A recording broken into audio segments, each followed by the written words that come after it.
lake, it is said, never gives up her dead when the skies of November turn gloomy. Welcome back to Bizarre Podcast Space Puppets. My name is Grant. You can call him Chip. And today is a very, very special day because today we start talking about the fourth and final season of Farscape. I can't believe I'm here already. I'm somewhat sad I'm here already because it's the beginning of the end, basically. That's sad.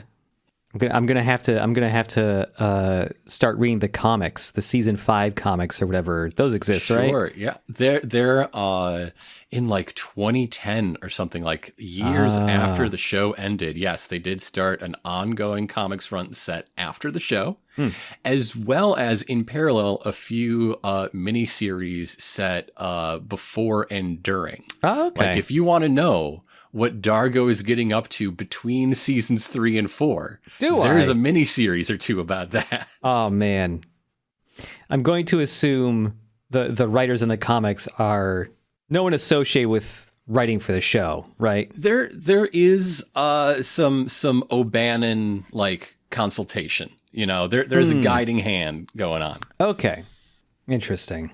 One day I'll be able to check those out. One day. During the run of this podcast, they did that Kickstarter for a great big omnibus collection.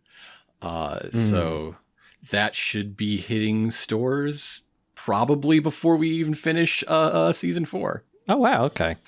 But yes, this is the beginning of a new season, which means there are some things we traditionally have to do. Number one, lay out what this show is, because this is an episode that is coming out from behind the Patreon paywall. This is going to be up and free and open for forever for everybody. So let's just talk about what Bizarre Podcast Space Puppets is.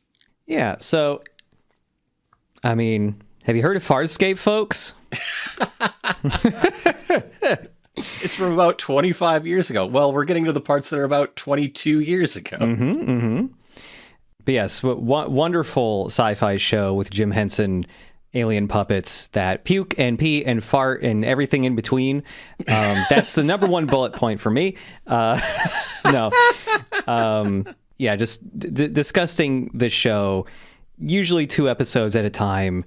We're finally up to the final season here, where it feels like this first episode is not what I was expecting. No. Is it ever? Is the first episode ever what you've been expecting? I guess it's not.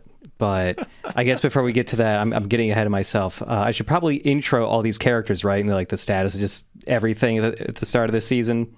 That is another thing we traditionally do. I've structured it a little bit differently because this bit runs a little long. There's a lot to say. Oh, yeah. I have in advance listed out the most necessary, functional, plot-based stuff you need to know about every character. And then I'm going to pass it to you to give 3 words, since this is the 3rd time we've done this. Yes. To encompass them as people, as characters. Like, I'll tell you where they came from and where they're going. Yep. But I want you to tell the people what they're like about. What's the vibe? So, as always, these are in order that the actors are credited in the opening theme. So let us start with Ben Browder as Commander John Crichton, the lone human in a distant region of space, marooned alone for months now, where we meet him after a Pyrrhic victory that ended season 3. But the big cliffhanger is that he just learned his very complicated, now absent girlfriend is pregnant. What are 3 words to describe and paint John Crichton as a person? At the end of season 3, I'm going to say very fucking tired.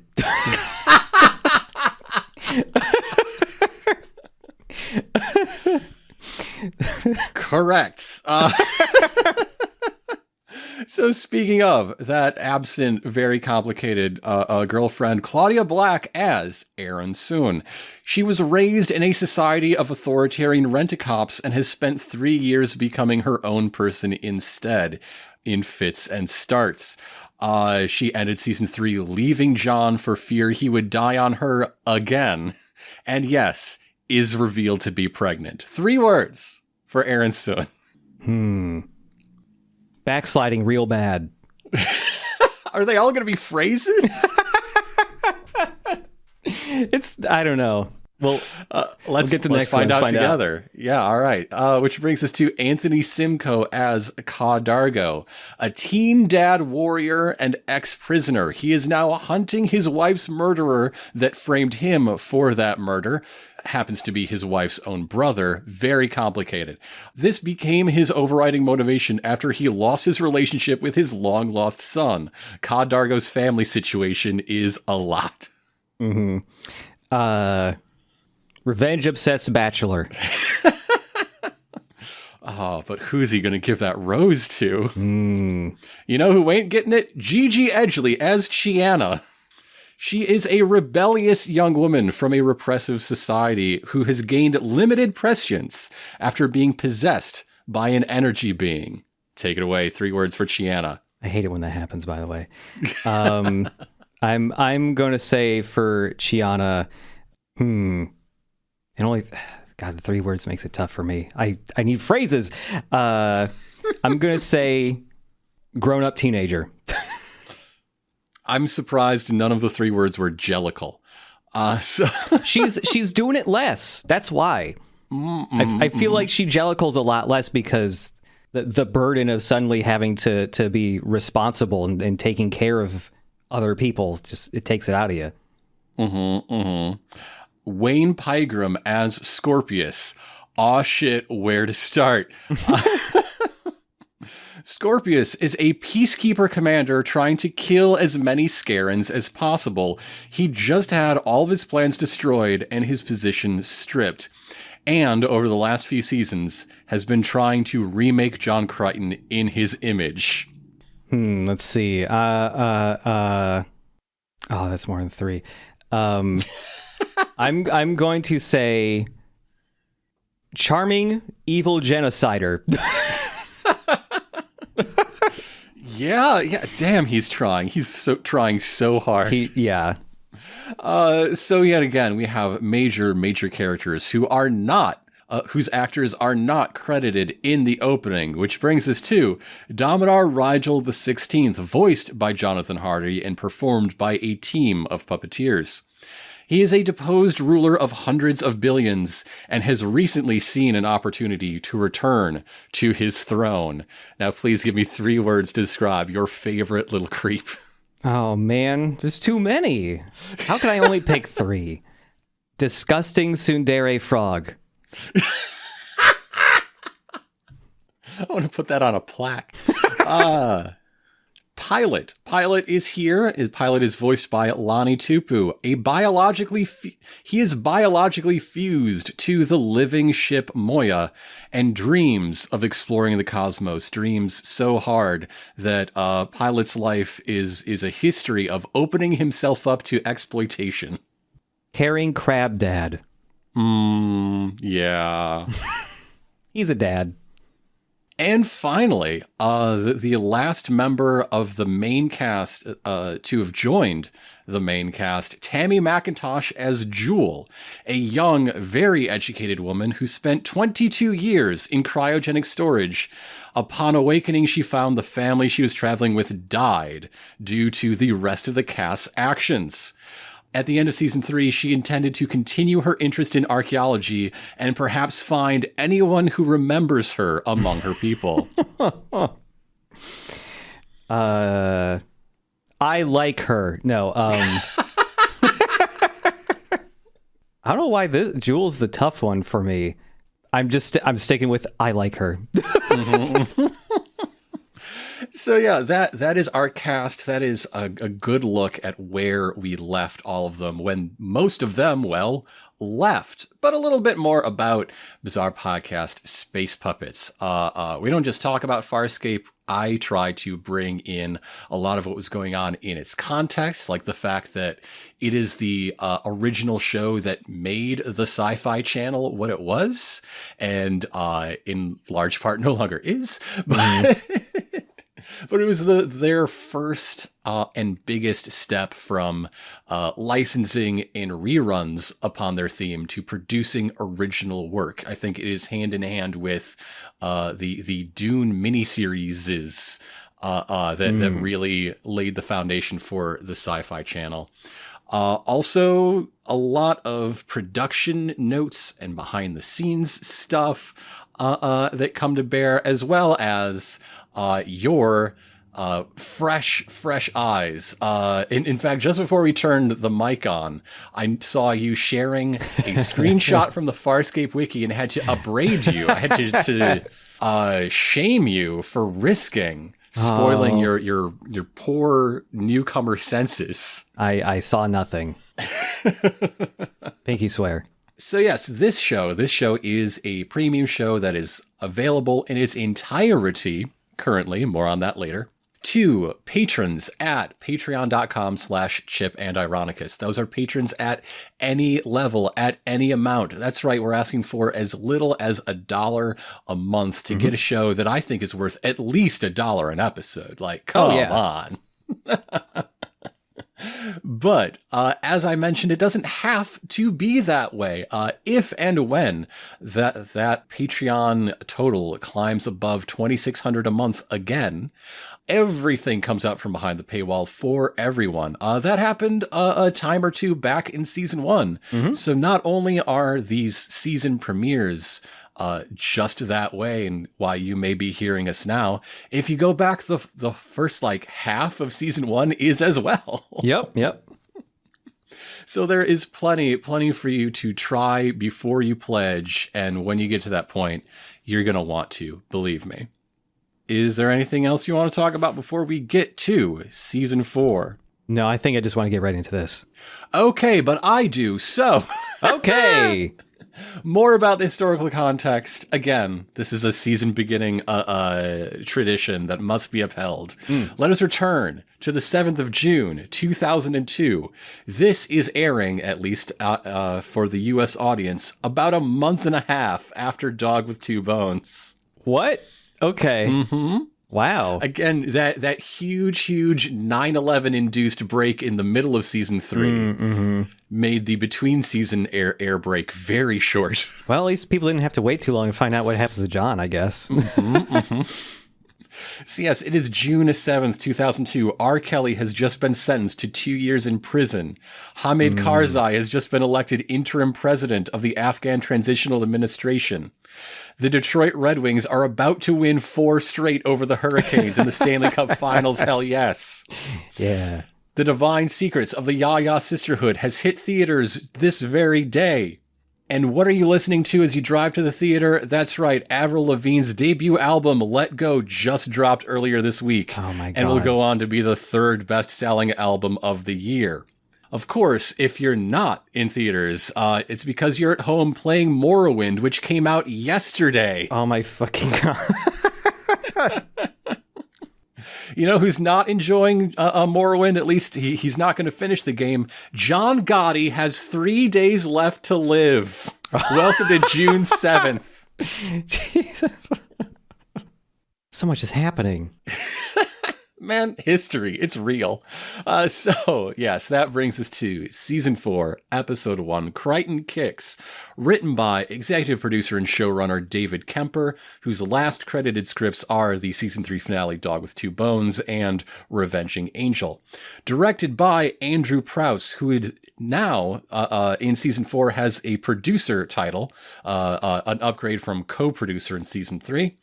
Whose last directorial efforts are also Dog with Two Bones and Revenging Angel. So this episode begins with, yet another previously on, covering basically the last 2 episodes of season 3. Everything exploded. A couple people died. A weird grandma is there and confusing me. And then everybody leaves. Everybody leaves, and John Crichton is left alone in his Farscape module, just floating in space, low on fuel. And so when we come into the episode, we see him in the Farscape module still. But when it fades, sometime later title card. Yeah, sometime later, and when we get a look at John in the module, he's got a big old beard. It has been quite some time. This is Ben Browder's actual beard. That's what I thought. That's what he spent the filming break growing it. In order to make up for the fake bullshit beard they slapped on him in Jeremiah Crichton. It was specifically oh god in reference to that episode. I forgot about that fucking He wanted beard. to do it right. That's great. He's not alone though. He may be floating around in the module still, but we see the camera pan to the side of the module, and we see what you might think is Moya at first, but no. This Leviathan is a little more gaunt. A little. Yes. It's like its skin is stretched over its beams. Yes. It's a lot less healthy looking, I would say. John's talking over comms, asking if Pilot is there. And of course, this is not Moya's pilot, a different pilot of this much older Leviathan. They are still essentially where John was left at the start of season 3, which is this Leviathan graveyard. Because this Leviathan and its pilot have come here to die, since they are very, very old at this point. This Leviathan is named Elac, and Elac's pilot is voiced by Dinah Shearing, a legendary figure of the Australian theatre and radio industries, a member of the Order of Australia, and here in semi-retirement in her mid-70s at time of recording. Oh, wow. There's nothing aboard that can facilitate your escape before we die. So few Leviathans are able to end their physical existence in this sacred space. Elac and I promised each other this when we were joined over 350 cycles ago. I'm sorry. Well, could be worse. You don't roll in, I'm dead a long time ago. I really like her performance as this pilot in this episode. Yeah, she's fantastic. She's really good. John's trying to talk to this pilot, and he finally gets an answer as she wakes up. She had dozed off, but he is coming to land the module back in Elac here. He has been living in this old Leviathan for a while now, and when you see him walking through the hallways, I love what they did to the Moya set to make it clear that this is a very old Leviathan, because nothing is like bronze anymore. Everything's like off-white. Yeah, it's cracking, it's flaking, it's dead skin, essentially. It is dried, flaky skin. And as John leads his pet DRD 1812 yes, in a rousing chorus of the 1812 overture, all the way to Elac's pilot's den, we see this pilot is much the same, right? Mottled, sloughing skin. She is constantly quaking, like every visual sign of frailness and elderliness is all over both this pilot and this ship. It's been just John 1812 and this pilot essentially for a little while now. So John has reverted to manic Crichton mode. Yeah. The way John copes with everything sucking a ton of ass is to just go a little crazy. So we've seen John driven mad by acute periods of stress very often.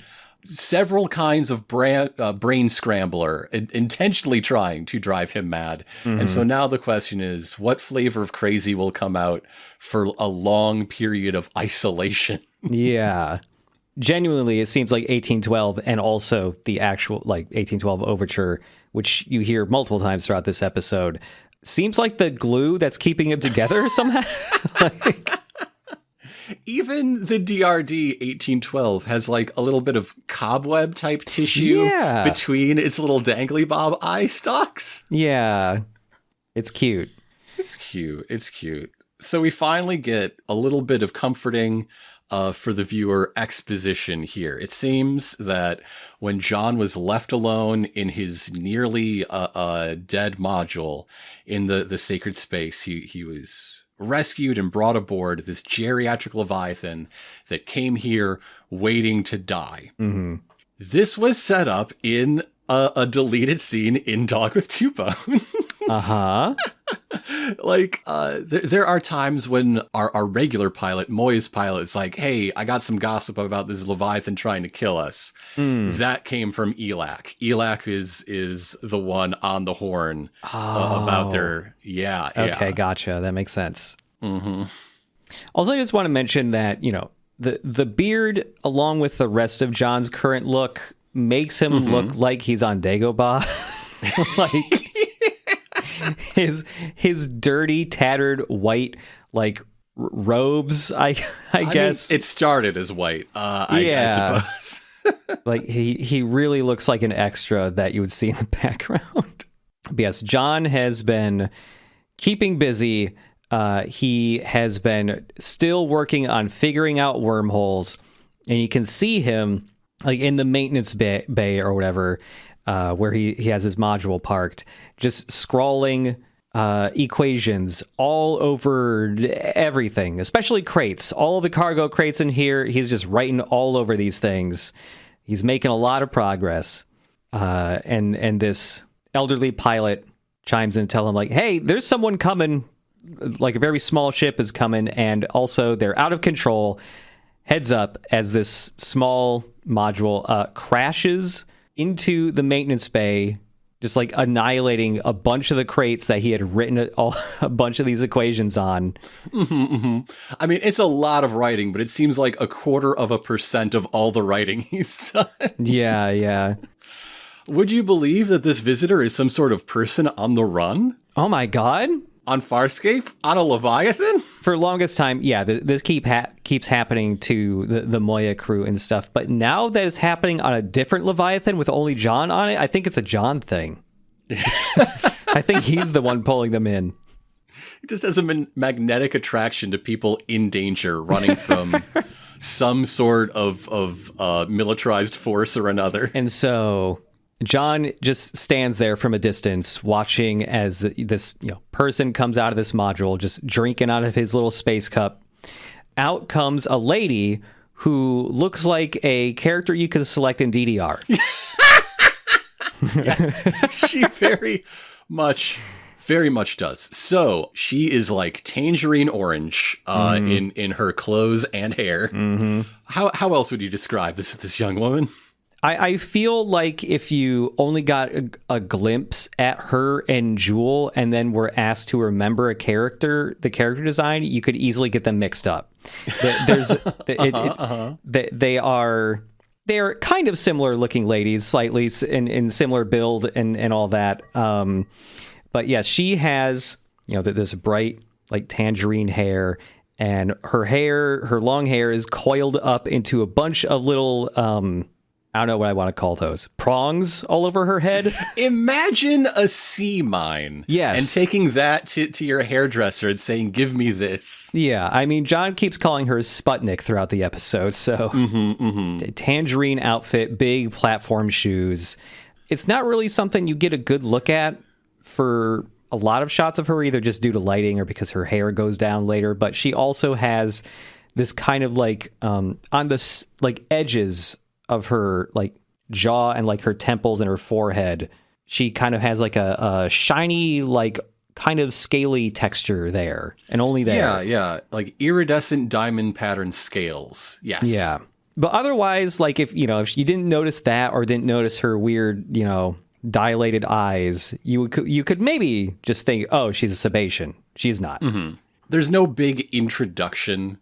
No. Her name is just dropped in passing in a weird way.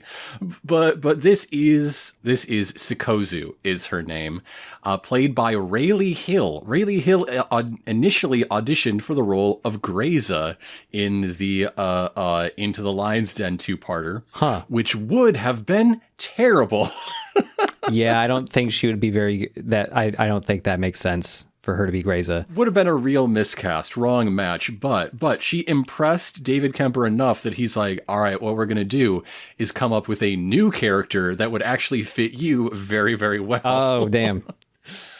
And so now we have sikozu. More on her later as things develop. She's barely able to take a few steps out of the module, and John holds her up. very like nonchalantly, like he's got the gun trained on her, but he's also very, very slowly, like very, like really savoring whatever drink he's got in his little cup. Like, sikozu is warning him that, like, hey, don't have that gun trained on me. You know, you should look behind you. There's going to be guys here any second, and they're the ones that you're going to want to worry about. And John does not give a fuck about that. Doesn't believe her. Not giving her any chance to like explain herself or anything. He is fed up with this shit. He even gives a little smile at the idea of some like marauding idiots like trying to take over this Leviathan. Yeah, it's like, hell yeah, back to the old me. Yeah, and which is a good note to join our new title sequence. The theme song is maintained from season 3, but the video package is entirely new. A lot of it is made of bits of season 3, of course. But the narration has been fully updated, whereas the season 3 opening titles narration presents John as like wrestling with a dilemma.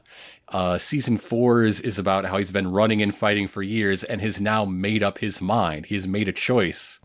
He will warn Earth and share the wonders he's seen. I'm in a distant part of the universe, aboard this living ship of escaped prisoners. My friends. I've made enemies. Powerful. Dangerous. Now all I want is to find a way home. To warn Earth.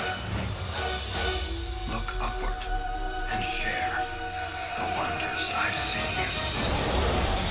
So it's a good thing he has all those wormhole equations so he can get back there. Remind me, like when we're going through this, and you're seeing the main cast get introduced with their credits and stuff. Does Pilot not get credited? No. What the hell? And neither does Jewel, right? Neither does Jewel. Neither does like we see Jewel, we see the nameless old woman, Pilot and Rigel, but none of their actors are in the opening credits. Huh? Do you know a reason behind that?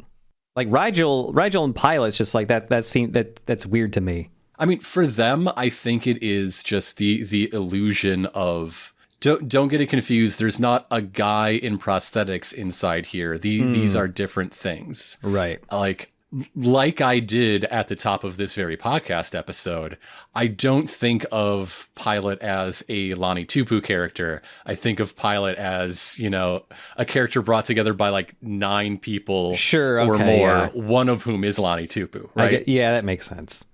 But for Jewel, yeah, Tammy McIntosh. Hey, Jewel wasn't in the season 3 one either, right? She didn't get added to that. She never made that. What the hell? Come on. Paul Goddard was, and Stark was in less episodes than Jewel, I think. Yeah, because Stark leaves like what, halfway through season 3? He leaves not long after John dies. Right. Okay. So yeah, after the theme song and all that, Shizuku is annoyed that there are living people still aboard this ship this Leviathan that is dying. And she also tells John, like, hey, just keep talking at me. My biology cannot handle translator microbes, so I just have to learn. She learns very fast. She already knew a bunch of words.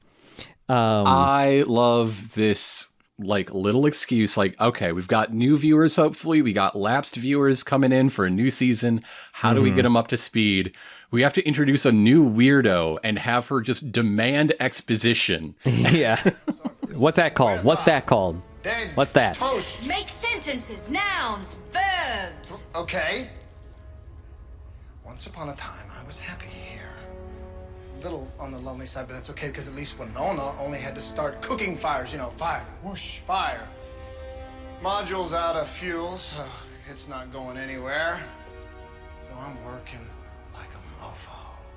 And everything is finally coming together on these crates here, till you smash through, pissing me off just a little bit. And so John just starts prattling everything off. He's just pointing at everything, just like fucking whatever, crate, ceiling, floor, I don't know. He sings the alphabet at her. He does Vampire's Kiss. He does the scene from Vampire's Kiss. Yes. God damn it. That is that. Shit. Very different mood. Very, very different emotional affect. But Very it is different. the scene from Vampire's Kiss. Yeah. And so this elderly pilot chimes in again to say, hey, there's another ship coming. Sikozu is very alarmed by this, is asking if this ship can starburst, to which John just points at her and laughs like, no, it cannot. It also proves that one of the many languages she's learned through her incredible faculties is pilot-ish. Yeah. I mean, I guess if the pilot is, speaking to anyone else other than a pilot, they're doing the dumbed down one, I guess. But still. But yeah, John is not really processing or he doesn't really give a shit about the other ship coming currently, because he's really mad that a bunch of his space crates got smashed. I had math on those, damn it. That was good math. That was very important math. And so Sikozu is informing John what this other ship is that's coming. And it's people who harvest Leviathans. They're here to harvest tubrae, which is like, nerve cluster tissue that apparently sells for a high price because there's certain races that eat them to get bigger brains. Hell yeah. Eat brain to become smarter. Got a bunch of scavengers coming to suck the brain juice. And so, yes, their ship breaches through the skin of the great aged Leviathan elac. Huge clouds of smoke come in from their smoke grenades, like, quote, fumigating the place. But Sikozu and John are kept safe inside the Farscape module, his IASA special. While they're hiding in there, Sikozu is explaining that she was working for these scavengers until, very recently when she escaped. She fled from them. And hence they're coming here. They're not explicitly chasing her, if I remember correctly. It's just this is the one that she pointed out to them as like, hey, here's a good Leviathan to harvest because it's almost dead anyways. But they do want her dead, and we'll learn more about that later. Yeah. While this conversation is going on, we suddenly cut to a beach with a bunch of beach babes on it. This is John's mind palace once again. He's running all down the beach, and Harvey and another delightful Hawaiian shirt and a sun hat is chasing after him in a way that makes him look like the nerd that gets bullied the most at school. Like he's straight up doing C-3PO gestures. Yeah. Yeah. On the beach. Yeah. Harvey is here in John's little like happy place on the beach, telling him to stay focused, crack wormholes. That's your salvation, not to recede into paradise. And John's like mental avatar is like, yeah, well, whatever. Yeah. And walks up to find a mental projection of Aaron Soon. Yes. Chilling out on the beach. Like reading a book. Reading a book. And, she's got her back facing him. And he asks her, like, hey, so why'd you leave me? And, this is clearly a question he's been asking his imaginary Aaron in his brain a whole lot, like thousands of times, probably. And when he asks her that, she turns around to face him, and this is when you get jump scared by Claudia Black wearing a, to me at least, scary-looking pregnant belly prosthetic. How many babies are in there? Sebastian's cooking big, that's... Yeah. Oh, it's a lot of tum. It's a lot of tummy she got. It's quite a lot. It's a jump scare for me. There's even like a music sting to it too, and it's just like, But yes, this mental projection of Aaron tells him the reason why she left was that she wasn't right for him. She was just the best choice out of a limited group of people that, existed around him in the moment. Not true. Zan was still alive for most of that. Yep. But whatever. Yep. John just shakes his head and he's just like, that is my kid in there, And And she's just like, nope, it's my kid. But back in reality, these Leviathan scavengers are... The Grudex! Yes, the Grudex, which are essentially, and the show basically calls it out too, like, they are just Russian Klingons. Yeah, they are rough and tumble, combat-loving guys in just a bunch of grungy, mangy leather and iron. Everything's hooked, long hair, scarified foreheads, but like they pierce their foreheads with things running along the center rather than like naturally growing ridges. But like the effect is the effect. Yeah. There's a commander here who is communicating to the rest of his subordinates that, hey, Shizuku's somewhere around here. You know, whoever gets her and kills her gets a fat reward. Two bonuses, one for finding the best brain juice, yes, and a second bonus for finding their loose end running around here somewhere. Yeah, the best brain juice being the Etel cavity, which I think Shizuku explains is just like, oh, that's where the brain like originally grew from. This is the oldest part of the brain. It's the real good juice or something. If the brain juice gets better with age, and so the best one is this Leviathan that has lived beyond Leviathan life expectancy, then the best of the best is, the first neuron ever, because that's the oldest one. And so some of these Grudex are looking around the maintenance bay. They pop open the canopy on the Farscape one, but there's no one inside because John and Shizuku have already retreated into the pilot's den, where this pilot has been knocked out by like this, this gas they disperse throughout the ship. They're able to fiddle with some stuff to like give this old lady a boost of some kind of good chemical that makes her wake the hell up. This is also how I react when someone boosts fluid to my hydrox gland. Yeah, as they are like waking her up, Shizuku like looks down, like over the side of the walkway here to lower levels, where you see a whole bunch of the Grudex there. They're gearing up to start harvesting random bits from all these little these little like portholes or whatever all along these lower levels. Yeah, this is something that the pilot den in Moya doesn't have, or at least we've never been shown. Yeah, that there's a lot of passages that just dead end into the bottomless pit, and you can look at them from the control pod in the center. I don't know, like chambers of a honeycomb. Yeah. So also this elderly pilot, when she is like revived, essentially, she just tells John just like, hey, you two should just escape. I'm really fucking old and I'm gonna die anyways. And their whole dream was to die here in the dying place. It's fine. Yeah. And John just says like, yeah, okay, cool, I respect that, but you don't mind if we fight for you though, right? He just yells at the Grudex just like, hey.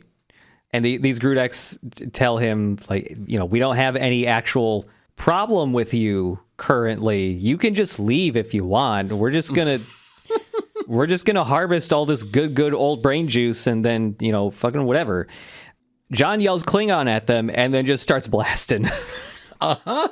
He just starts blasting. One thing that this episode really hinges on and really wants you to take away is that a moral line John Crichton has drawn for himself and the whole galaxy is that one does not kill a pilot. That is unconscionable. He might have participated in the killing of a Leviathan in the previous episode, but it didn't have a pilot. That's the line. Mm-hmm. So John and Sikozu run away as, there's like 36 guys in the lower levels just all firing at him. And he's so ready to just open fire on these guys he's just met. Yep. Sikozu's like begging, like pleading, just like do something to make them think you're dead, or this sucks. So they eventually start running away as you hear the commander or whatever say, Release the Brindis Hound. Yes. The Brindis Hound. What do we think of the Brindis Hound? Man, that's a fast CG dog. You know, I like the instant they said that, I was just like, ooh, is it going to be a puppet or is it going to, because it's like, if it's a big threatening, like basically bloodhound as they establish, it's like, okay, it's probably going to be CG. It is. It's a dog that loves to bounce off the walls to get at you. I wonder if this isn't a response to, I mean, speaking of dogs, there is that episode with the Vornsker that vomits itself inside out. Yes. Where the hunting form is the biggest failure of a puppet build in the history of Farscape. Mm-hmm. And I know you've had a hard time just looking at the sniffer form, but it's still a much more effective. It is a much better puppet. It is a much better puppet. Yeah. So yeah, the big hunter creature, no, it's going to be fast, it's going to be vicious, it's going to be a full CG creature this time. Yeah. And so we have the Brindis Hound. It's very maneuverable. It's running all over the place. You cannot say this thing is not animated. It is extremely animated. It's basically never standing still. It is always in movement, the Brindis Hound. Which I think is to its benefit. I don't know if this thing would stand up to like long, slow panning shots down its profile. Yeah, no, there is like a couple full body shots of it where it's standing still closer to the end of the episode, but they're also pretty distant shots, so it still works, I think. Mm-hmm. The hound shows up, it's bouncing off the walls extremely fast. John's having difficulty shooting it, and Shizuku just goes, "Oh, fuck this," and then she just walks up the wall and like just hangs out on the ceiling basically, and John just sees her do this, just like, "What the fuck are you doing?" She's just like, and she says just very matter-of-factly, like, "Hey, stop shooting at it, change your gravity center, come on, get up here." It's normal to do this.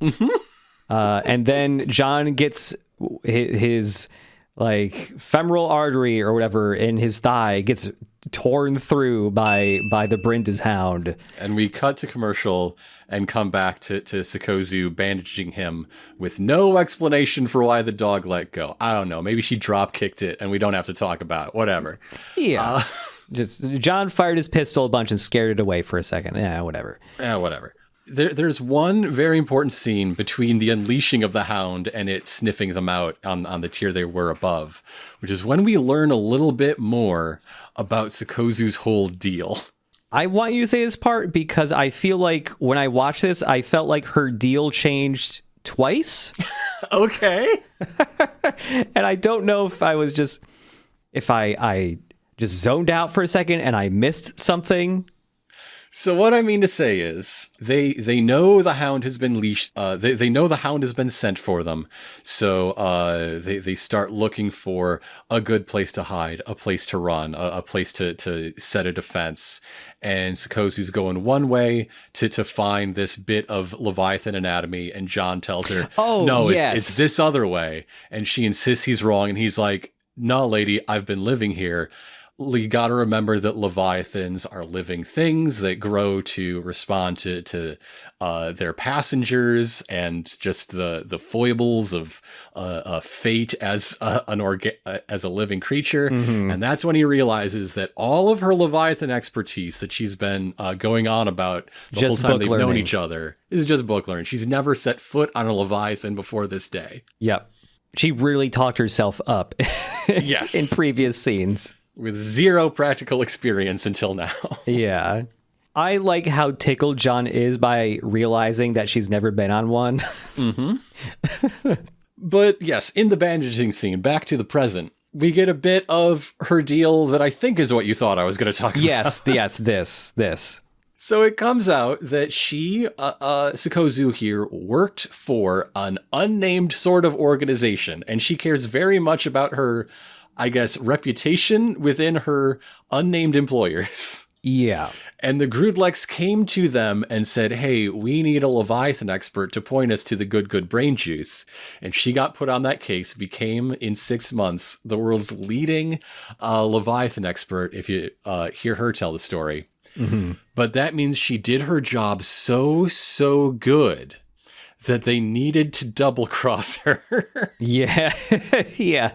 Her research was too valuable that they couldn't let even the possibility of anyone else getting their lead to, the sacred dying space where the most elderly and therefore most valuable to harvest Leviathans are always going to go. This is a gold mine. And you know what happens when there's a map to your gold mine lying around? You burn that shit. So that is why they're hunting Sikozu. She is the loose end they have to tie up. Yeah. Meanwhile, we've got, more Grudex walking through hallways trying to hunt them down. Sikozu, at this point, she's undoing her hair prongs. She's just letting her hair down, and thank God she looks way better this way. I didn't like the hair prongs. No, but now her Sputnik nickname makes no sense. That's true. Yeah, I'll take it. But Sikozu's telling John that, like, okay, we still have some time. Things haven't gone to absolute shit yet because, like, the lights and the air are still on, which means they haven't found the cavity yet, the really old part of the brain. Because once they start harvesting that, everything's going kaput. And they're talking about this as they're just hiding behind a bunch of crates in some room. The 1812 DRD is here. John's commanding it to, like, get its gun ready. Its tiny little gun. And not fall asleep because he's so old and tired. Yeah. Yeah, I love that he looks at it and its eye stalks are just very slowly sagging like a really tired dog. His head and he's painted it like the French flag. Yeah. Yeah. So they're hiding out behind some of these crates, waiting for the search party sweeps to go by them and plan their next move, which is right when John's phone goes off. John, you got to set that to silent. You're hiding. Yep. What are you doing? Yep, he left his phone on speaker. It goes off, and it's fucking Rigel and Chiana. They aren't just calling, they're here. They landed in the bay. Yeah, it's just like, hey, your stupid fucking space module is here. Where are you? Why is everything so fucked up? So, yes, that catches the attention of the Grudex right away as they were walking right by this room. Shizuku She just stands up and shows herself, walks up to the Grudex commander to try and, like, sweet talk him and bargain with him, basically. And so John sees this happening, and his plan is to grab Shizuku at gunpoint and just try to hold her hostage and run away. I think these Grudex guns are recycled and redressed props from different destinations, the time travel episode in early season 3. Yes, I think you're right. They got more bits and bobs, but I think it's the same sort of like bolt thrower, low tech situation that the Last Stand had. Yeah. As John is dragging Shizuku along, he's going the opposite way where 1812 is hanging out so that he can command it to just start blasting them from behind with a little sneak attack, which works pretty well. 1812 survives. I thought he was going to explode in this scene. But in the ensuing chaos, John and Shizuku, like, get separated. They're running away. The fucking Brindiz hound shows up again. It jumps off a wall. It darts past Shizuku, and then she lifts her arm up, and her hand is gone. Yeah, the dog ate her hand. The dog bit off her hand. Bit her whole hand off. And so she screams, and that scream is our fade to, like, I don't know, an hour later. They have met up with Chiana and Rigel, who look really bad. You can immediately tell they have been having a very bad time. some things have happened. They've gone a bit ragged. Rigel has also grown a beard in the ensuing time. Yes, he has a beard. He's got a big old black eye and bruises on other parts of his face, and he's like a little swollen looking on one side. And this causes John to shave because there's a 1 beard limit. There's a cap. We can't have this. I like his weird space shaving cream. Looks like mud. Yes. It's brown. And yeah, Chiana's just very like disheveled looking. Her hair is like a lot flatter, and she's just covered in dirt, and she's got a big bruise on her face as well. And also, Shizuku is here. She's got her wrist bandaged up. In fact, at the end of this scene, I think it's Rigel who's given the task of finding her hand. But this is not the big cheerful reunion that we've seen Chiana have with John Crichton many a time. Remember when she leaped 13 feet into his arms? I forgot about that. Yes. Remember that? That was great. Yes, that was great. Not the mood here. No, she's testy. She's frustrated. She's angry. In fact, they came to get him and find him again as a point of last refuge after all of their very bad adventures. Yeah, a lot of bad shit has happened to them. Chiana seems really upset she's rescuing John when she was trying to get rescued here. Yeah. So she pulls out one of those Peacekeeper, like, wanted hologram projectors that we've seen several times in this series in earlier seasons. And this time, yes, it is Greza this time, putting out bounties on everyone from the Moya crew, basically. Huge bounties, like millions upon millions of space bucks on their heads. Chiana is wanted for dead or alive for 5 million. And Rigel pops in like, oh, she's just upset because mine's 7. Yeah.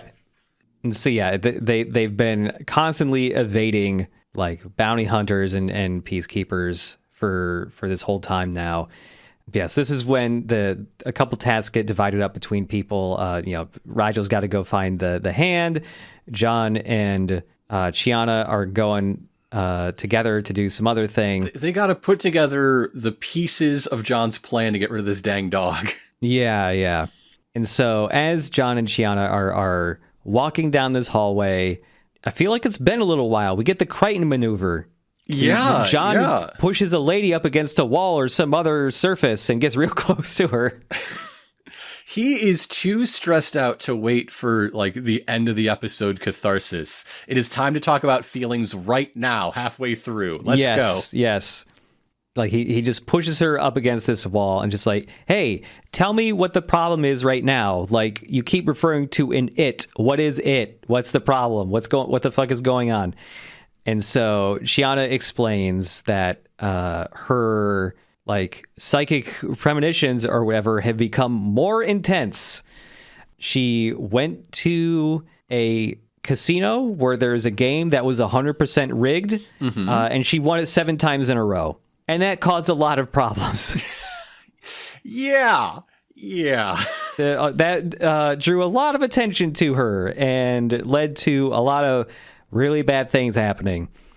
She got, tortured a lot. But this is also the time where we get straight up brass tacks explanation of what Chiana's like extra sensory abilities are, which allows the show to redefine them in a new way. Yeah. She just doesn't straight up just see the future, like, or anything. I believe she explains it as... You see the future. That's what's so weird. I see the present. Only it's just so... It slows down. So what's the bad? Lightning headaches afterwards. It's like my eyes, they get all used up and I can't see. This is a straight up change, right? Yeah. You might even call it a retcon, depending on how able you are to use this to apply to, like, knowing she would be grieving for someone 8 hours early. Yeah. So what do you think of this new explanation, this new refinement of Chiana's post-energy rider abilities? the whole, like, I just see the present, but it slows down, and I can see, like, all the varying, like, outcomes, like, near future outcomes feels... I think I preferred it when it was just I could get flashes of the future, but they were kind of vague, rather than this thing, which feels more complicated than it needs to be. I don't know. Well, I think from a writing standpoint, from a scripting perspective, this is a lot more useful as an ability. You can come up with ways that it matters, whereas her prescience in late season 3, it's pretty much always she knows something's going to happen. Yeah, bad thing. 3 seconds before everyone else. Yeah, I guess it did kind of just become, hey, this is how we say something bad is about to happen now. And then, yeah. Or so much earlier that there's no causal link and it doesn't matter to anyone or anything. Yeah. I suppose it is definitely better in that regard. Whereas we will see in a bit, the action climax of this episode is hung around this new ability. And also, it now comes with a drawback, a trade-off. Yeah, whenever she has one of these, like, flashes, one of these premonitions, it gives her, like, massive headaches, and also makes her go blind for a bit. And the more she uses it, the longer these effects last. Mm-hmm. And so what does John do? He says, all right, we're going to fix that. Once we're out here, we're going to find some sort of brain doctor or something. Perhaps a warlock? I don't know. Where's Maldus? Where is Maldus? He could fix this. A question you've been asking since season 1. Where's Maldus? And so far, only one time has the answer been right here. Damn it. There's still hope. I have a whole season. You don't get an entire, like, clear picture of what John's plan is to get rid of the hunting dog yet. I believe he just tells Chiana at the end of this scene that he's going to need a membrane, a rabbit, and rope. And Chiana knows how to get some rope. Mm-hmm. Meanwhile, Rigel is in Pilot's Den looking down at, those honeycomb cells into the lower passages. They keep hunting for the exact bit of tuberate tissue as he watches over them. Mm-hmm. But the real meat of the story isn't Leviathan meat. It's John and his brain beach. Oh boy, he's poking out that big prosthetic belly. Yes, the baby is kicking, which he says, there it is, that's a Crichton kick. Ah, title drop, haha. Title drop, but man, I wish beforehand John Crichton had ever called one of his kicks a Crichton kick. How often does he kick people? He doesn't really kick. He shoots. It doesn't come up. Yeah, it's lots of shoots. Very few kicks. Proportionally, almost 0 kicks compared to shoots. Yeah, I can't think of a single time John has kicked. Chiana, she kicks. She kicks she's sometimes. Kicking all over the place. She's a rockette the way she kicks. John is talking with this mental projection of Aaron, joking around and talking about, like, oh, is it a boy or a girl? And joking about who the father actually is. And basically just saying, hey, it could be anyone from the Moya crew. Maybe it's not mine at all. Just won't let that rest, will you? Maybe it's got a little ponytail and a teeny tiny goatee. Maybe. Maybe it has half a metal face on it. Maybe. Maybe it's a royal pain in the ass, eats all the time and farts a lot. Then we'll know it's yours. You ever know someone so well you can have an argument and they don't even have to be in the room? Yep. Yeah. Yeah. Fade back into reality. John is sitting on the floor back up against a random hallway where he's got a bunch more of the wormhole like calculations scrawled all over it. Rigel finds him there, telling and tells John, just like, man, you gotta stop that shit. That all that does is make you feel bad, dude. Also, I have a hand, and then he, like, wiggles a little human lady hand. Sikozu is not a human lady. It's important. John's the only human. Humanoid lady hand. It sure looks like a human lady's hand. Yeah. And, John tells Rigel that he's not obsessed, with Aaron or any of this other shit. He is denying the accusation And so Rigel just lists all the things John Crichton is obsessed with. I enjoy his little joke of saying, "Oh, damn, I run out of fingers. I could count in this lady's hand, though, if you want." Got some extra fingers here. Did she say anything to you before she left? Oh, Crichton, for once listen. When a woman, whether she's your wife, your lover, or a slave you purchased to be your wife or lover, leaves you repeatedly, take the hint. Well, that was the plan, but you know how my plans go. I love that in this arrangement, in this slice of the cast, it falls to Rigel to be like the chum, the pal who talks John through this. Like, Zan's dead, Dargo's not here. It's Rigel, I guess. Yep. It could have been Chiana, but she's way too pissed off at him right now. Mm-hmm. So Rigel's like advice to John is like, hey, if they repeatedly leave, that means something. Let her go. And John's response is perfect. Like, oh yeah, that was the plan, but and he looks at Rigel dead on with a smile in his eyes. You know how my plans go. Yeah. It's good. That's why we love a John Crichton. There he is. Mm-hmm. And so we cut to Sikozu, who is in some other area, like some other level below the pilot's den, I think. She is paying off one of the scavengers. Mm-hmm. And the instant she puts some money in this dude's hand, Chiana appears and goes, "Hey, what the fuck is this?" and shoots the guy dead. Yeah. She blasts that dude. And then starts immediately kicking Sikozu's ass, just tearing her apart piece by piece. Like, John, you're supposed to keep them in separate rooms and then introduce them through a gate. There's a process. Yeah. And this is like, when I think back to the previous season, even though like Chiana and Jewel really fucking hated each other's guts for a while, I don't think they ever fought. I think Chiana just decked her once, right? A couple times until Jewel punched her back. It was learning what violence is. That's right.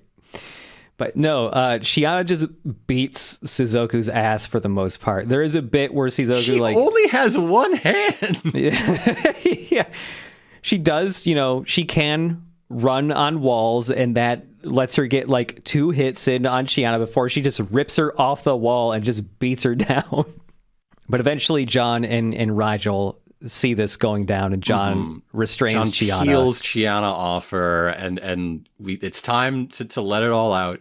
The reason Chiana is so incensed, she points out that the cash Sikozu was using to pay off this dude is Scarin currency.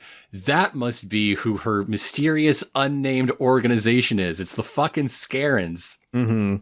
Sikozu tries to stress. Also, she gets her hand back finally. Yeah. Rigel has brought the hand.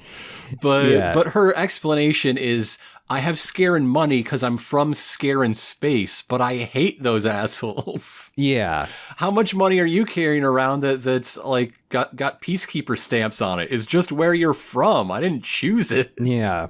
So what she was doing was this was a Grudek that liked her, like was fond of her and was totally willing to like help her out. So what she was doing was actually she bought an escape pod or an escape vehicle that like he was just going to secretly leave it behind. Oops, I forgot my little pod. And after everyone was done like salvaging or scavenging on this Leviathan, they would leave, and then they could just get in this vehicle and also escape themselves. Oops, he's dead. Well, they still got the thing. Chiana hates being proven wrong so much. Mm-hmm. She is so angry. As she finishes this explanation, the whole Leviathan just violently shakes because the Grudeks have found the oldest part of the brain, and they're starting to carve away at it. And so it's starting to threaten all of the systems that are still on. When we come back from commercial break, everyone's together and they're watching John like set up this trap that he's going to use to take out the Grinda's hound. And he's giving everybody their job assignments, and they all hate it, which is a Farscape staple, I'd say. Yeah. You see John preparing this trap. He's got a long rope that he is tying to his waist and tying to some other end, some other part elsewhere. And he is right next to a porthole on the ship that just goes straight out to space. But no one's getting sucked out because elac is like generating some type of field to like seal it up. But it's basically, if anything were to poke through it, that seal breaks and everything gets sucked out to space. And the girls get sent off to keep an eye on, the scavengers, make sure they can keep their exfiltration plan going. And Rigel's like, well, I will go tend the pilot. And John says, no, you will not. That is not your job. Yeah, he assigns Rigel to be bait. Yes. Just float around the hallways until the angry dog sees you, and then bring him to me. Lure him to me. And then, meanwhile, Chiana and Shizuku are, it's been seconds since they started walking down a hallway, and it's time to argue and be shitty at each other. Because Shizuku wants to, break off from Chiana, because she can go to places she can't, because she can fucking walk on walls. To which, Chiana eventually, begrudgingly goes yeah, fucking fine. You can walk on walls. Good for you. But basically, it's just constant threats from Chiana that she's just gonna, turn this lady into a smear on the wall. Yeah. So we find Rigel just floating through the hallways on his throne sled. And eventually, yes, he catches the attention of the Brinda's hound. It's our clearest look at the design of this hound. And it is, I would say it is most like the demon dogs from Ghostbusters, but with a smaller, angrier head. Yes. That's kind of what's going on here. Yeah, that's pretty close, actually. It's got its head is a little more its head looks slightly bat-like, I think. Yes. Yeah. So it has spotted Rigel, and there's some really good the faces he's making, the looks he's giving at yep, that's your job, to almost get eaten by this thing. Mm-hmm. While John is watching 1812 use the DRD's first capability we saw, I think even before they shot anyone, we saw back in early season 1, DRDs using a laser to paint walls into existence. Yes, yeah. I forgot they could do that.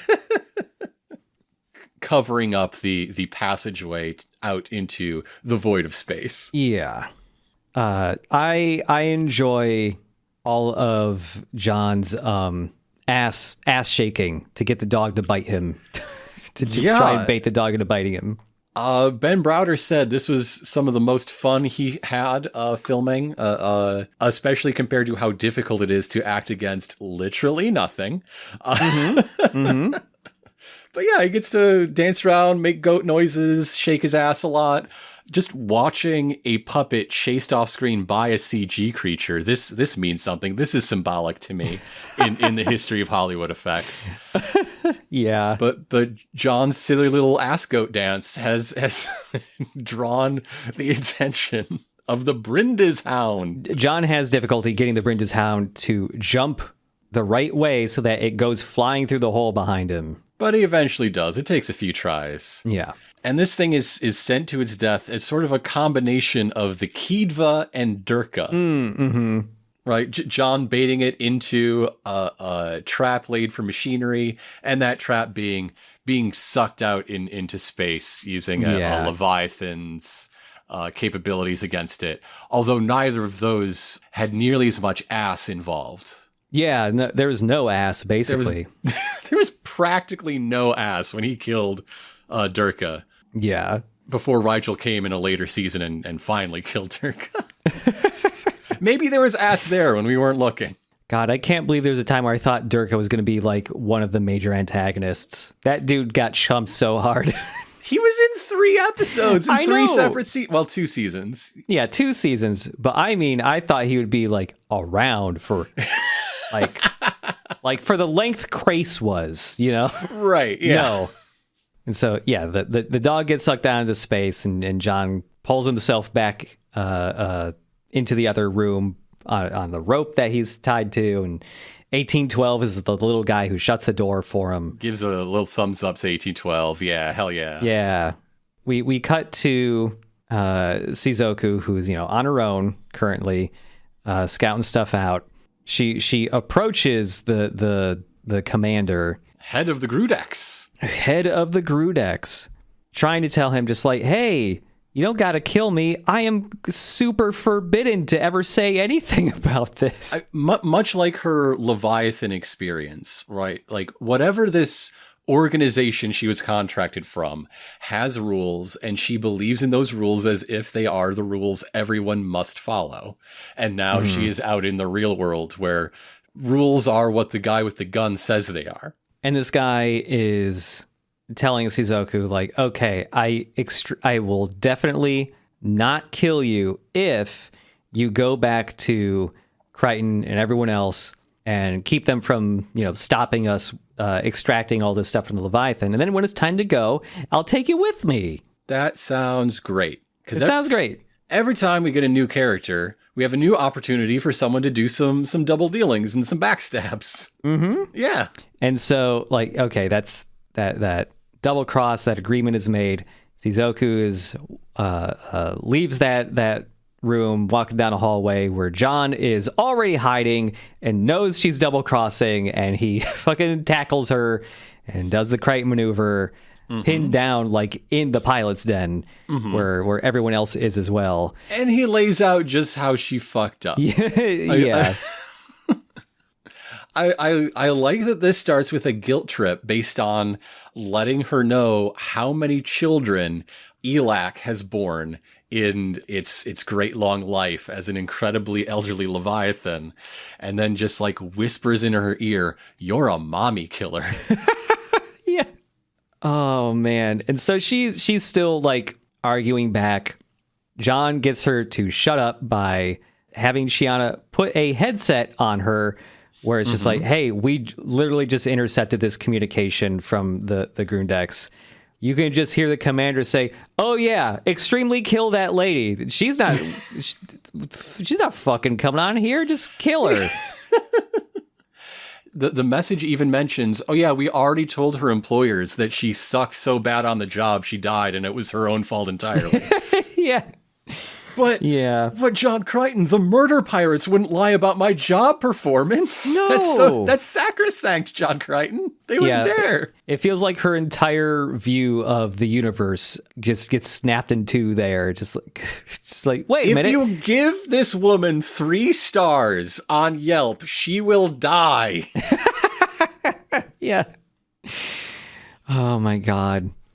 After she learns that, she like begrudgingly agrees to help them out. She literally has no other options. She's just got to do this or she dies. Because John Crichton, once again, has a plan, and this is a pulley-based plan. Oh boy, there's so much going on with the pulley. Yes, and it almost works. Almost, basically. The center of a Leviathan is a seemingly bottomless pit. And so we have 3 of our heroes right up top at the pulley, with John having a rope tied around his waist. And he throws the other end to Chiana, who's down in the depths below. He jumps off, acting as a weight to pull her straight up. On the way down, he is blind firing, shooting at all these Grudex to draw attention away from Chiana on the way up, using her super perception across their mining setup to see how best to sabotage it. Yes. And also, like, when we first see where Chiana is, I'm glad we're yet again using the space bat guano. Yes, the effluvium. The effluvium, yeah. Again, much like the show we're talking about, I have to recognize some people may be joining us for the first time or first time in a long time. I have to explain yet again the third host of this show, the body fluid bell. Anytime body fluids are depicted or otherwise central to this episode, you will hear this noise. Effluvium. Oh, man. So, yeah, as Chiana's getting pulled up, activates her powers, sees the precise, most optimal things for John to shoot. Immediately goes blind. Struck blind, yes. Milky white, irisless eyes. Sikozu is offering her bandaged, still knitting together, reattached hand. What are you thinking?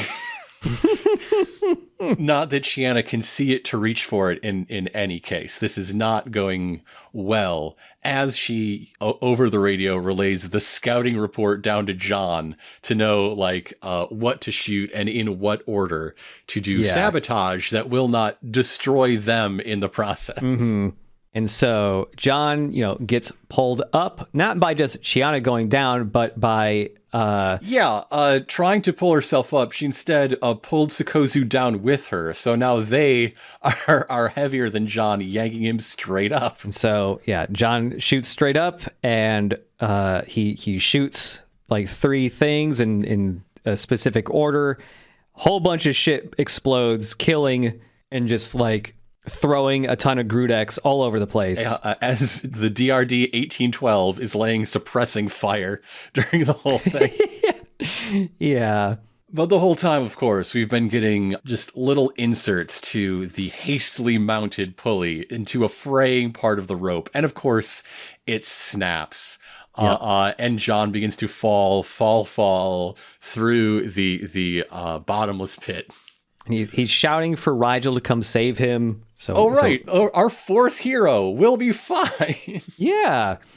So Rigel's just okay. And so he's just hovering underneath John with his little arms out as if he's going to be able to somehow support the weight of a falling man.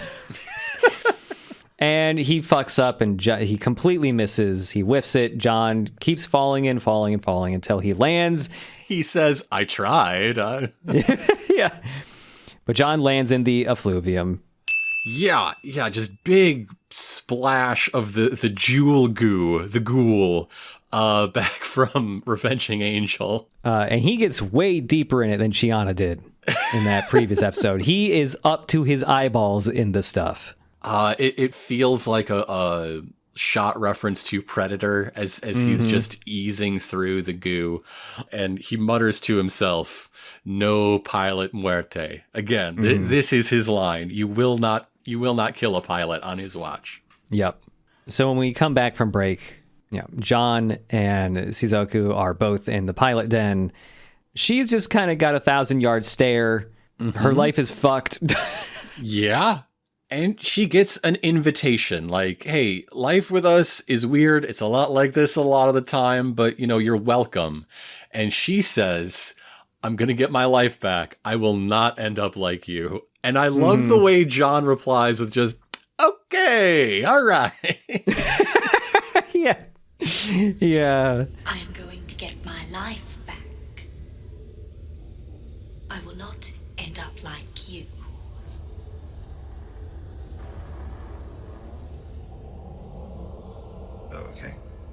Okay, if you say so. Okay. It's not really a thing that happens, but... But so John gets up and he goes to talk to the pilot. John does not like that this pilot and elac are leaving the sacred space to try to deliver them to a planet. He wants her to be able to, realize her final dream of being able to pass away in this space. And he's holding her big, pincer hand while he says this. And she just responds back that, hey, not every dream can be realized. Not all, you can't always get what you want there. But both she and elac really want to pay John and everyone else back for, doing what they did. And so, they're going to try to get to this planet where everyone believes some of the rest of the Moya crew may be. So John begins to walk the halls, and what does he do when he walks the halls alone? He flashes back to the beach. Oh, yeah. Love that beach zone. Well, you do now, because Erin's got her flat tummy back. Yay! I'm not scared. So John is here to inform this Aaron that like, hey, I'm leaving. I'm not coming back. She asks, hey, why are you doing that? And his answer is, this place does nothing for me and it makes me sad. So then this beach dude walks up with his frosted tips and his six-pack, and he has a bunch of slushies and paper cones, and I want a slushie and a paper cone. That looks good. When I saw that, I thought the same thing. That looks wonderful. Right? Even during the winter, I want that. But yeah, this guy shows up and he's just like, hey, babe, who's this? And John just stares at him for a second and just goes like, oh, I'm nobody. And he leaves. How jealous do you have to be as a person to make up a brain guy to get mad at? John Crichton, what is your problem? I think guys making up a guy to be mad at happens pretty frequently, actually. He's mad at this fictional man of his own invention who could not possibly exist for talking to his sort of ex-girlfriend who also does not really exist. This is not a real thing, but he's so mad. I think John Crichton feels like he has to punish himself. I think that's what's going on. But I think this is one of the strengths of long-form, episodic, like season-on-season storytelling. The thing that only TV does, only TV can really do. Okay, maybe stuff like when you remember that like Master and Commander is based on one in like a 40-book series, right? But yeah. But in season 1 or 2, there's a moment of John feeling a little bit jealous. And I think that comes from on set, Claudia Black and Lonnie Tupu talking about like, well, what if our characters had a thing before the show starts and we can put that in our performances? And then that becomes the episode Green-Eyed Monster. And now here we are, where one of the defining character flaws that we've seen grow and be fed, even though, you wish it wasn't, is John is a very, very jealous boyfriend. John eventually comes out of, the Mind Palace. And like when he comes out of it, he takes a step back, but very briefly, it looks like he's just going to fall over before he like puts one foot back to catch himself. He, kneels down in one knee. He's kind of just staring off in the distance and kind of looking at the wormhole equations he's got written on this wall. And that's when little old 1812 drives up, and in his little pincer claw, he's got like a brush that he's holding. And he's repeatedly like backing up and bumping into John. Like, hey, look at me. And he just drops the brush right by John's feet.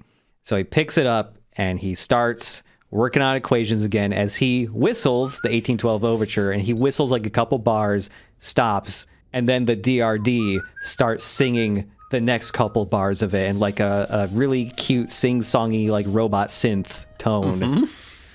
It's really cute. It's very cute. And so an actual orchestral recording fades in, and that is the credits music. This is the second time in, what are we at, 67 episodes that the credits music has been something other than the Farscape theme. Yep.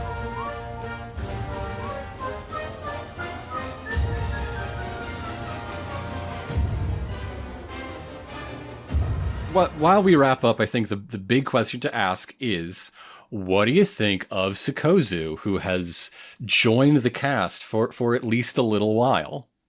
So, like her debut reminds me of Jewel's debut. Exactly, right? Right? Yeah. It feels very similar because it's another lady who like feels kind of shitty and annoying and no one else likes her. Like, she is a willful, redhead young woman who is highly educated with little to no experience in this world of action-adventure, who catfights with Chiana, who has a crop top costume and also a, like, vacuum-formed pleather costume. Yeah. She's got a big, long name. They do that gag, too. Her full name is Sikozu Svala Shanti Sugaisi Shenu. What? Yes. Huh. It's just a second run at Jewel, right? In so many ways. That is weird to me. But I think they learned from feedback from the first introduction of Jewel. You know, Jewel. Yeah. Because in this episode, she also has applicable skills and expertise. She has a motivation pushing her. It is a weird motivation of, oh, I'm going to get my unnamed employers and they're going to know that I did actually really good, though. Mm-hmm. She has enemies to run from like the rest of the cast, which is something Jewel didn't have nipping at her heels to align her with everyone else. And the most important thing is it doesn't look like she's here to replace a beloved character. Yes. Yeah, she does. She doesn't come out of a Beast Wars pod like on the new like, yeah. If this episode had ended with Chiana dying from the pulley stunt. Fuck. Yeah. And her last words were like, you have to look after Crichton now. No one would like sikozu. Yeah. Absolutely. Yeah. The reaction that it sounds like a lot of people had when Jewel was first introduced was, negative, but then eventually it's just like, oh, okay, I like Jewel a lot. She's a fun character. She's pretty great. I am assuming there will be a similar good amount of development for sikozu, but I'm just curious how much she will diverge. Because compared to Jewel, I think there is one quality she has that makes me feel like she could go a pretty different way, which is it seems like she is absolutely fine with double crossing. Like, at least by the end of this episode, it feels like the instant she is given an opportunity to sell these people out, if it means she gets her reputation back and she just can go back to her unknown job, she would do that in a heartbeat. Which does make you wonder, what is this job? Is this a new faction? Is this an old faction? Will it be important? Like, come on. They make such a point of not saying who she's working for that contracted her out to be this Leviathan finder. I am wondering if this will happen at all with her, just because it hasn't really happened. Like, Crace was part of the main cast for a little while, and he was a bad guy who changed over time. And eventually, had like a redemptive arc right at the very end or whatever. I am waiting for a crew member to join the main cast for a while and leave and be fucking evil. The instant they are able to ditch these folks and utterly fuck them over for their own, their own ends or something. That's what I want to see sikozu to. And they keep adding new characters, right? Like, Stark could have done that, right? I think it would take a lot, but there's the potential, right? Yes. Yeah, I could see absolutely with enough time hitting that kind of angle with his character. Didn't happen. He left in peace to go off on his dead girlfriend quest. Okay. Yeah. Nameless old woman. How much of a show she is in the future, we don't know yet. Yeah. But she is so much of an X factor, so much of an undefined wild card. Anything could happen there, or nothing could happen. She could just be gone. Didn't even have a name, God damn it. If the next fucking time we see Moya and she's just fucking gone or something, I will lose my shit. John asks about the old woman and everyone's like, who? What are you talking about? I don't remember that. Oh, she got on a pod in between episodes and left. Bye. So yeah, I'm definitely interested to see what they do with sikozu. I like that she can walk on walls. Cool. Yeah. And if you cut her hand off, it's not a big deal. Finally, the real replacement for Zan. Someone who can regenerate their limbs. My fibers! My fibers. So at the top of this episode, you said that Crichton Kicks was not the season 4 premiere you expected. What is the premiere episode you expected? I think I was expecting a quicker, even if it didn't happen in the episode, just a faster progression towards reuniting with Moya. Moya not seen. Moya not appearing in this episode. Not seen. Most of the people we talked about at the top of the episode, not in this episode. Yeah. I think for this premiere, I also wasn't expecting an episode that fully took place on a Leviathan. No locations, no new sets, just redressed old sets to be a different. Yeah, I was expecting that, and I think I was also expecting to not just have we start the episode and John has been quote unquote rescued. He's found a new place to live on for a while. I thought that would at least be, 5 minutes of the opening before it's just like, oh, and then a ship finds him or something. Mm-hmm. I guess also the fact that you start off the season and he is on a non-hostile space to stay in. Yeah, he's just chilling. It's not great. He doesn't have fuel to leave. He's isolated and in talking to his brain Aaron all the time, which is not good for him. But no one shoots him until after sikozu shows up. Yeah, I think that's actually one of the bigger things I was expecting was just that, okay, he is going to be rescued and it's going to be by people he wish he had not been rescued by. Just like out of one dangerous situation, Scorpius, and then oops, right?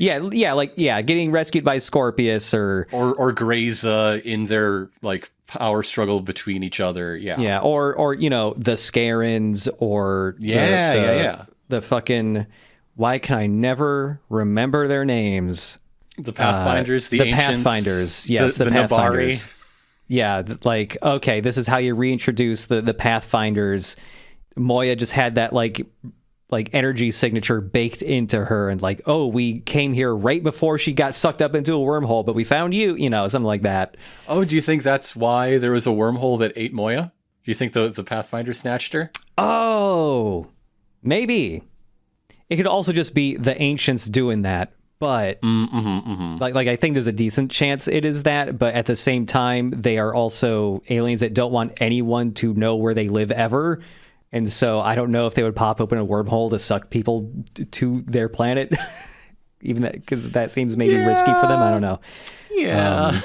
But yeah, I want it to be the Pathfinders. Who could have expected that you would see the self-inflicted wound story and think, this is the key to all of Farscape? This is it. This is the pivot. This is the hinge. It's just... When you see something just like, we'll fucking find you again one day, I'm constantly going to think, when is that day? When is it happening? It happened for Maldus, right? Like, you've had that set up and payoff, followed through before.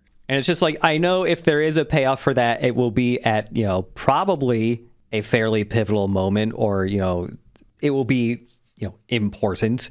And so I'm just like, well, it's the start of a season. That would make sense. Anyhow, before we start to wrap up, we do have some end segments that come and go. And so I would like to talk about someone from behind the camera. I want to talk about the career of post-production supervisor Brett McManus. Brett McManus has been with Farscape from the beginning as an editor, but became post-production supervisor midway through season 3. After Farscape, he would go on to be the visual effects editor on films such as Tintin, The Great Gatsby, and Godzilla vs. Kong a little more recently. Okay. He's also credited as assistant editor on Superman Returns, District 9, and The Last Jedi. Wow, okay. So yeah, another Australian who got into the Hollywood system through Farscape. Keeps happening. Cool. I wish I knew what a post-production supervisor did. That's one of those job titles that's a little vague and also feels just like, well, depending where you're working, that job title could mean several different things. Like, I suppose this means it's time for Scorpio Says, right? Yeah! It is your turn, right? Yes. Okay. I forgot to bring it up before, but I will copy and paste it to you very shortly. All right. So, again, for those new or lapsed listeners, most episodes, I don't know if that's true, but many episodes, we take turns sending each other something to read in the voice of Scorpius, as performed by Wayne Pygram, Mr. Not appearing in this episode. Although his neural clone Harvey does. Mm-hmm. It is an image, and so I have to physically type it out. Hold on a second. That's not how images work. Are you sending me ASCII? What do you mean type out an image? I can't. Oh wait, hold on. Are you sending me are you transcribing an advice animal? What is this? Hold on a second. You're right. I am being supremely dumb. just put a hello John or a John at the start of it, of course. Okay. All right. Hello, John. You cheated not only the game, but yourself. You didn't grow. You didn't improve. You took a shortcut and gained nothing.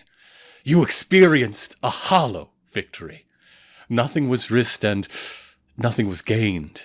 It's sad that you don't know the difference of what true gamers are, John Crichton. I feel like I'm losing it. I feel like I'm getting worse as the show goes on. I don't practice mine either. So it's fine. It's still fun to do. It never gets tiring for me to do the little like intake of breath he does. Hello, John. It's really funny. Also, just hello, John. Just hello, John is very funny to me. Yeah.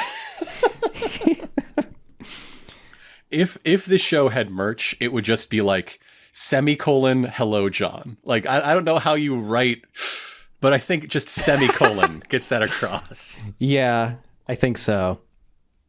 I don't know what game Scorpius would be really elitist about. Slidey tiles? Oh shit, yeah, slidey tiles. You know what?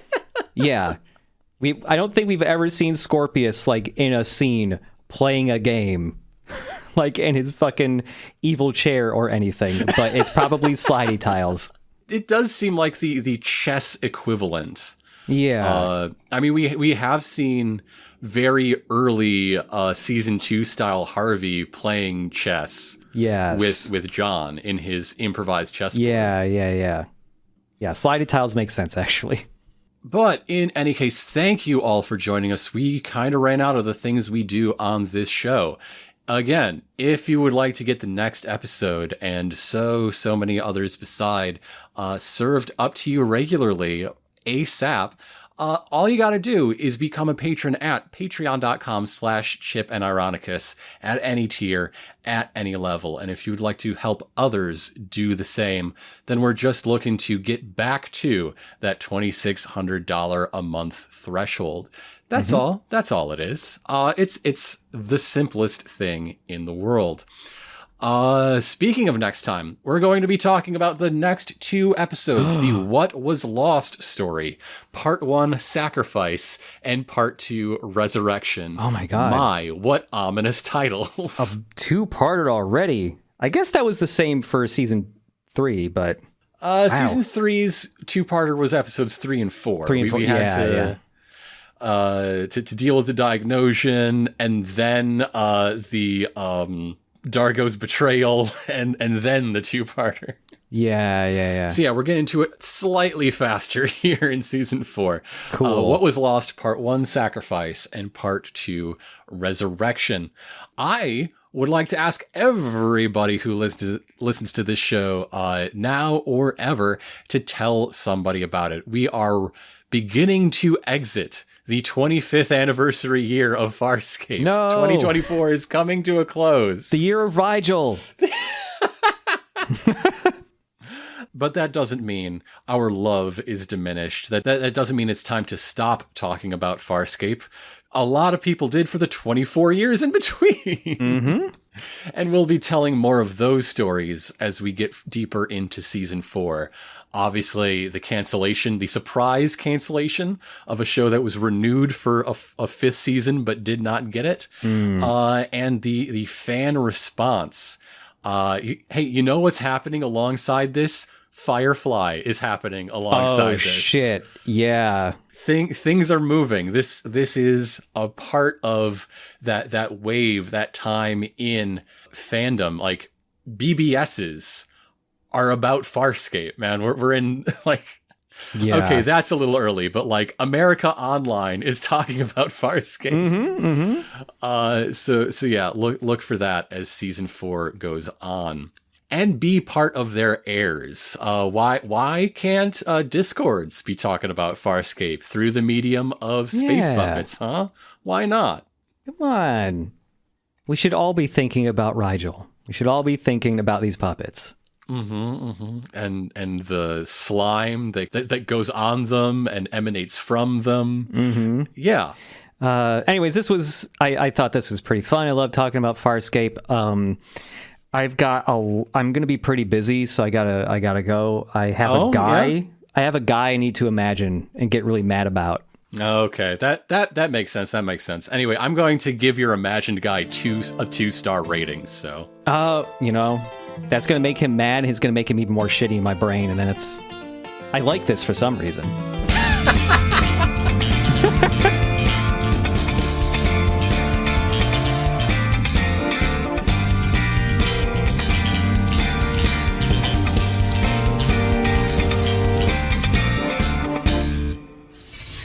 Bitchin', man. Bitchin'.